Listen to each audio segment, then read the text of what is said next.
तो दोस्तों हम बात करने वाले हैं प्रमोद प्रेमी लाल यादव के नया गाने के बारे में। जो गाने का नाम है कि हमार बिरादरी आवता। ये गाना देखबा तो बहुत जातिवाद गाना मतलब बिरादरी वाला गाना बा। जे के गाना में सुनला के बाद यादव मतलब बहुत शानदार मतलब खुश हो जाता हूँ गाना बजेला के बाद। काहे से कि प्रमोद भैया जो है कि एक से एक मतलब जातिवाद गाना लेके चलावे ना, वही में इहो गाना बा हमार बिरादरी आवता।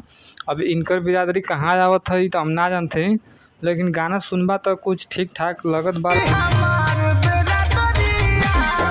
देखबा तो जातिवाद गाना अच्छा एक तरह से लगेला, केहू के ना अच्छा लगेला। हमके कहबा तो हमके ना अच्छा लगेला। बाकी गाना आइल बा तो बता देत बानी। गाना जाके सुने के हो तो सुन लिया लोगन।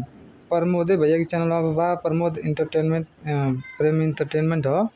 गाना ठीक ठाक है, वैसे रील उल लगा सकत हो, स्टोरी स्टोरी बहुत मस्त गाना हमके लगल। वैसे ज़्यादा अब कही थे कि बढ़िया गाना है।